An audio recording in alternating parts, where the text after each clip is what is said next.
Have you ever found yourself lying in bed late at night, staring at the ceiling, with a quiet thought you'd never dare speak aloud? The thought sounds simple, but it carries weight. Is it still okay that I touch myself every day? You're not asking out of shame, not even out of guilt, just an honest curiosity about what's happening inside your body now that you're past 60. If you've wondered this, you're not alone. Thousands of men your age carry the same question silently. We talk freely about blood pressure, cholesterol, even testosterone, but when the subject turns to masturbation, suddenly the room fills with silence, hesitation, and a fog of confusion. And yet, this silence has consequences, because when we avoid the truth, myths and fears step in to take its place. I'm Dr. Maya Kapoor. For over 3 decades, I've worked with men in their 60s, 70s, and beyond. Men who want to live with confidence and strength, not just survive the passage of time. And I've learned that what you do in private, the way you care for your own body, often carries more impact than any prescription pill. So today, let's speak plainly. What really happens to your prostate when you masturbate daily after 60? Is it quietly damaging you, as some rumors claim? Or could it actually be protecting you in ways no one has ever explained? For decades, men have been told stories about masturbation. Some grew up hearing it would drain their energy. Others were warned it might inflame the prostate or even cause cancer. These warnings were repeated so many times they began to sound like facts. But here's the problem. Most of these beliefs came from fear, not science, and that fear stopped men from protecting themselves. The truth begins with one of the most trusted long-term studies ever done on this topic. In 2016, Harvard University published groundbreaking research in the Journal of the American Medical Association Oncology. They followed over 31,000 men for 18 years, tracking their health, their habits, and their outcomes. And the results were not vague. They were clear. Men who ejaculated more often had significantly lower rates of prostate cancer. To be specific, those who ejaculated 21 times or more per month had a 33% lower risk compared to men who only released 4 to 7 times a month. That's not speculation. That's nearly 2 decades of data, carefully controlled for age, lifestyle, and medical history. The researchers weren't promoting pornography. They weren't selling supplements. They were simply following the evidence. And the evidence told a story most men have never heard. Your instincts might have been right all along. Why would more frequent ejaculation lower prostate risk? Let's break it down the way a urologist would. First, ejaculation clears the pipes. The prostate is a gland that produces seminal fluid. And when you go long stretches without release, those secretions can stagnate. Stagnant fluid can increase oxidative stress, creating an environment prone to inflammation. Think of it like a garden hose left unused for weeks. The water inside grows stale, bacteria collect, debris builds up. But when you flush it regularly, the hose stays clean and clear. Your prostate works the same way. Second, ejaculation reduces stress hormones. When it happens in a healthy, relaxed state, cortisol, the body's primary stress hormone, drops. This matters deeply after 60 because elevated cortisol fuels chronic inflammation, raises blood pressure, and suppresses immune function. Studies from PubMed and the National Institutes of Health confirm that a balanced sexual rhythm contributes to lower systemic inflammation, and that matters most for men with an enlarged prostate, where inflammation is already part of the problem. Third, ejaculation supports circulation and nerve function. Just like your muscles need regular activity to stay strong, your reproductive system does too. Release promotes blood flow in the pelvic region, reinforcing healthy nerve signals and vascular tone. Without it, blood flow declines and tissues gradually weaken. Over time, this leads not only to changes in function, but to the very health of the tissue itself. Ejaculation, even in moderation, acts like exercise for your intimate system. It keeps the engine running smoothly. But frequency is only part of the picture. Context matters too. In the Harvard study, the men who had the healthiest outcomes weren't just masturbating more often. They also lived healthier lives overall. They exercised regularly, ate well, maintained healthy weight, and slept deeply. In other words, ejaculation wasn't a magic cure. It was part of a bigger pattern of balance, and that pattern is what made the difference. Still, you may be wondering, can there be too much? The answer is both yes and no. If you're forcing release out of compulsion, stress, boredom, or loneliness, your body will tell you. You might feel unusually tired, restless, or unsatisfied afterward. You might even notice difficulty sleeping or staying motivated. That's when masturbation shifts from being a tool of health to becoming a stress reaction. But when the act feels grounding, when you end with relaxation and steady energy, that's your body's signal that you're aligned with its needs. And here's something I tell my older patients often. Your age does not cancel your biology. If you're over 65, the principle still applies. In fact, as circulation and nerve response naturally decline with age, these habits become more, not less, important. The difference is your approach must be gentler, less rushed, more mindful, but the function remains the same. Release isn't only about pleasure, it's about maintenance.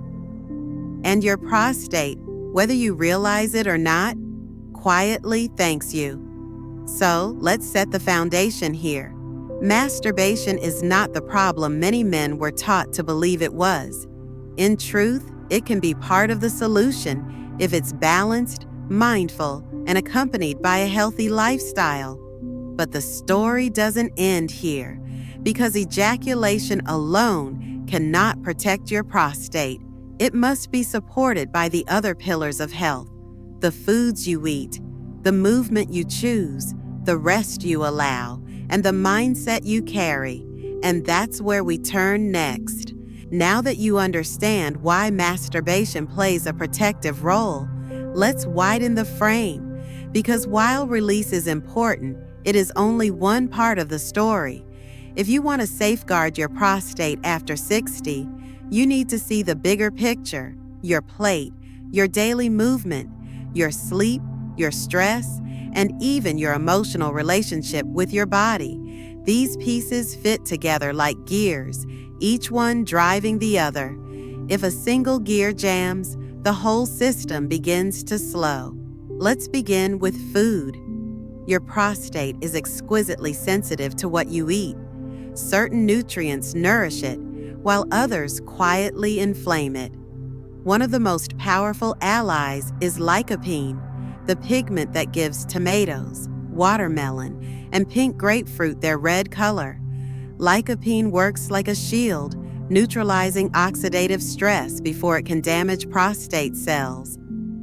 In fact, a study published in Cancer Epidemiology, Biomarkers and Prevention showed that men with the highest intake of lycopene had a markedly lower risk of aggressive prostate cancer. The secret isn't in eating it once in a while, it's in making it a habit. A spoonful of tomato paste in your soup, a bowl of watermelon on a summer afternoon, even roasted tomatoes drizzled with olive oil. These small choices add up. But lycopene is only the beginning. Green tea, rich in EGCG, calms inflammation at the cellular level and slows abnormal growth. Cold water fish like salmon or sardines bring omega-3 fatty acids that reduce swelling and improve circulation. Cruciferous vegetables, broccoli, cabbage, Brussels sprouts, help detoxify excess hormones, particularly estrogen, which can fuel prostate enlargement if it builds up unchecked. And don't underestimate nuts, berries, and leafy greens. Each delivers antioxidants and minerals your body needs to maintain balance. With every plate you fill, you are either supporting or sabotaging your prostate. Choose the foods that whisper healing, not the ones that fan the flames. Then there's movement. Too often men assume that if they aren't running marathons, they aren't making progress.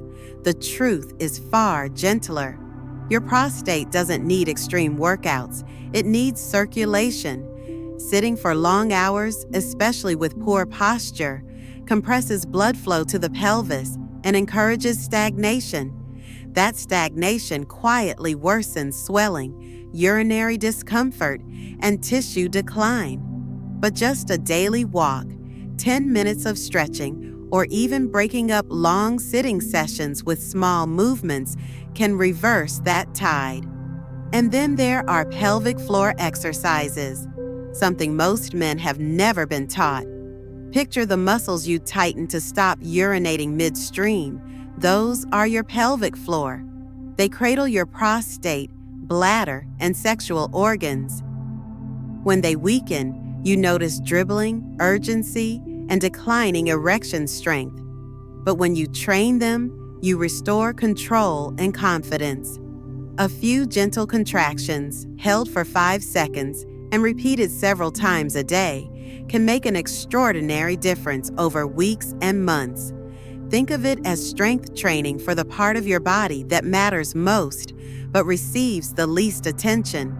Sleep is another silent guardian. Testosterone, the hormone most tied to male vitality, is produced in the deepest stages of rest. When sleep is shallow or broken, testosterone plummets.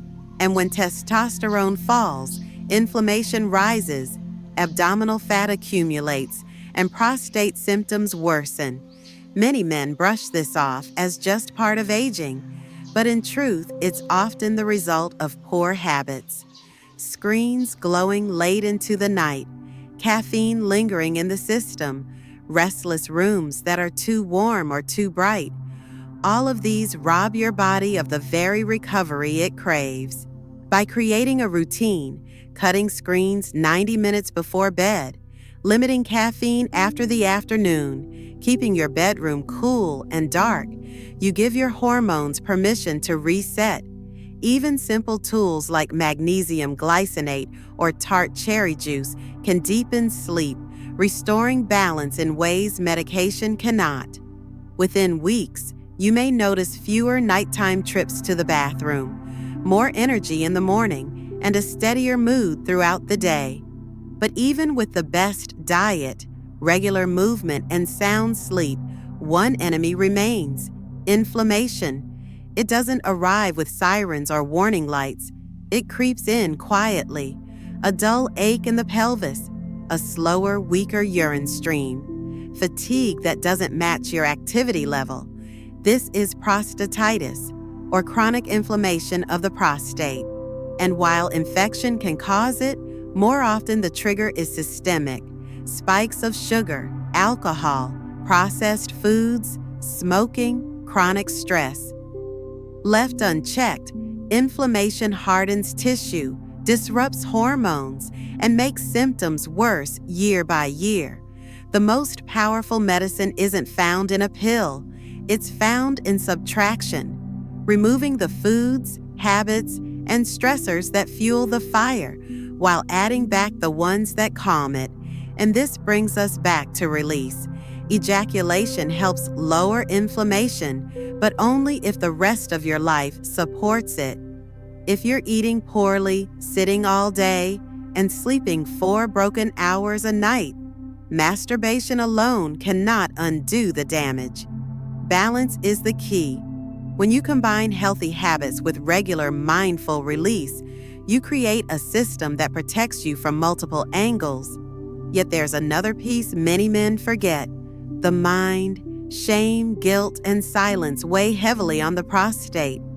Too many men still carry the belief that masturbation is dirty, selfish, or a weakness. They finish with guilt, and that guilt floods the body with cortisol, raising inflammation and canceling many of the benefits. Your biology doesn't separate body from mind. They are one. When you release with fear, your body absorbs that tension. But when you release with presence, with acceptance, your body interprets it as healing.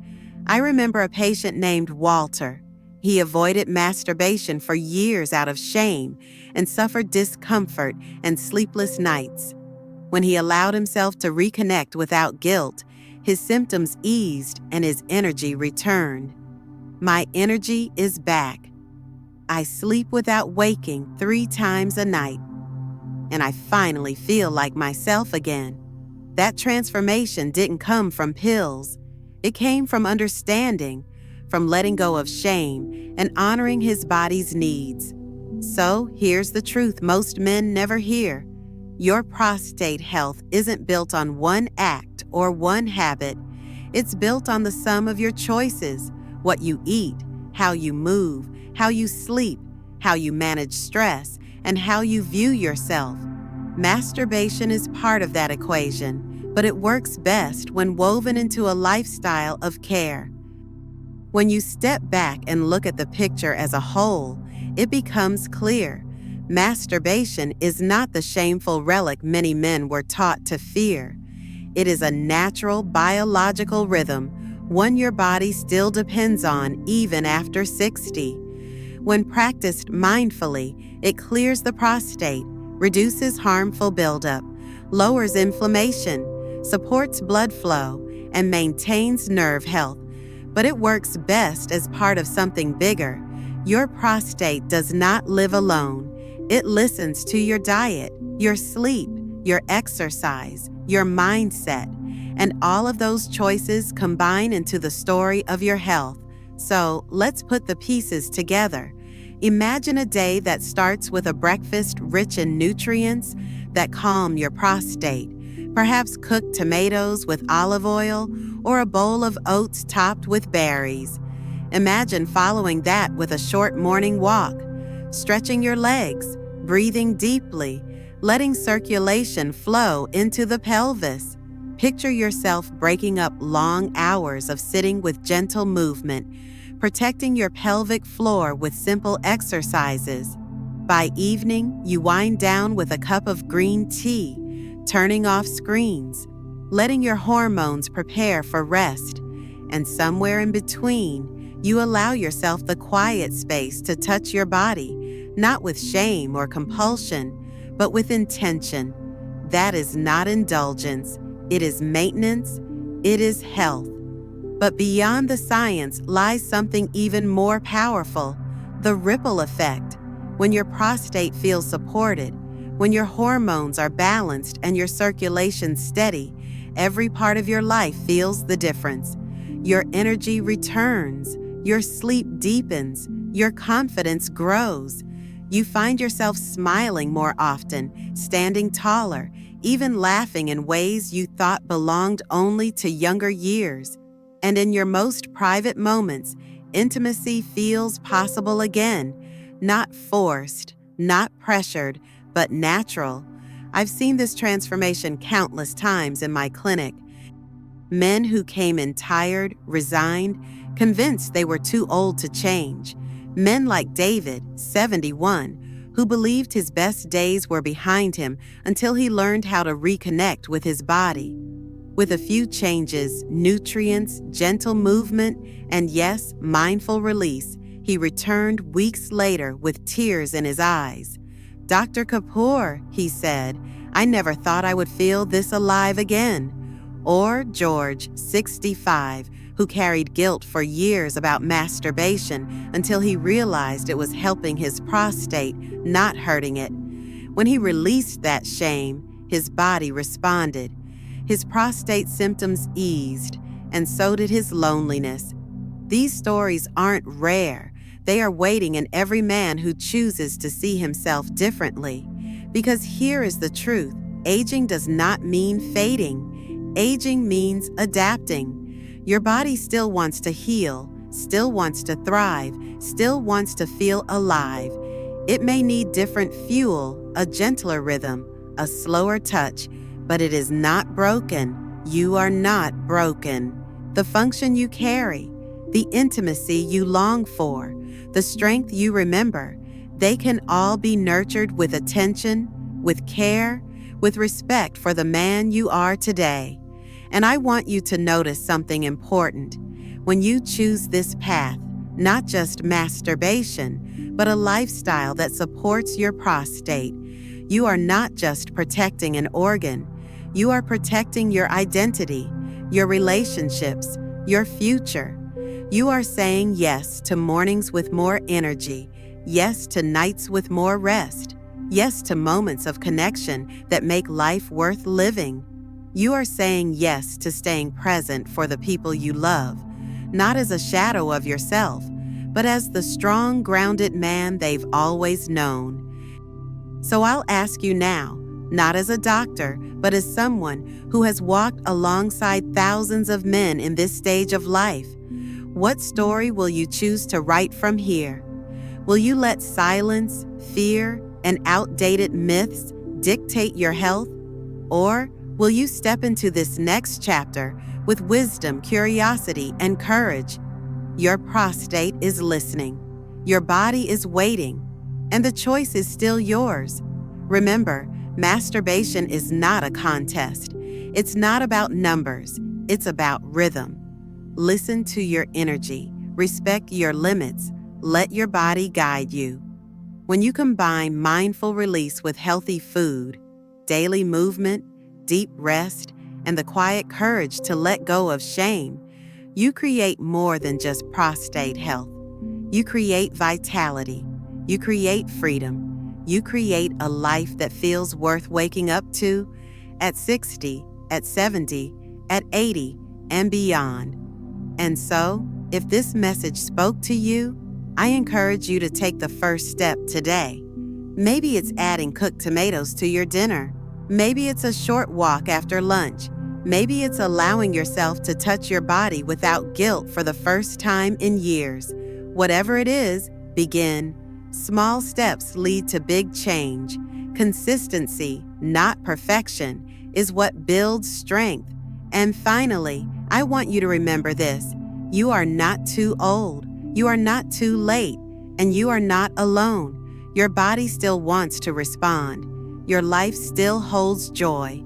And your best years, the years where you feel not just alive, but truly connected, may still lie ahead. This is Dr. Maya Kapoor. If what I've shared today helped you see yourself differently, I invite you to share your thoughts in the comments. Tell me one small step you're ready to take, whether it's a food you'll add, a habit you'll try, or a mindset you'll embrace. Your voice matters, and your story may inspire another man who needs to hear it. And if you'd like more guidance on daily habits that protect your prostate naturally after 60, be sure to subscribe and join me for the next video. Together, we can turn silence into knowledge, fear into strength, and aging into a season of vitality.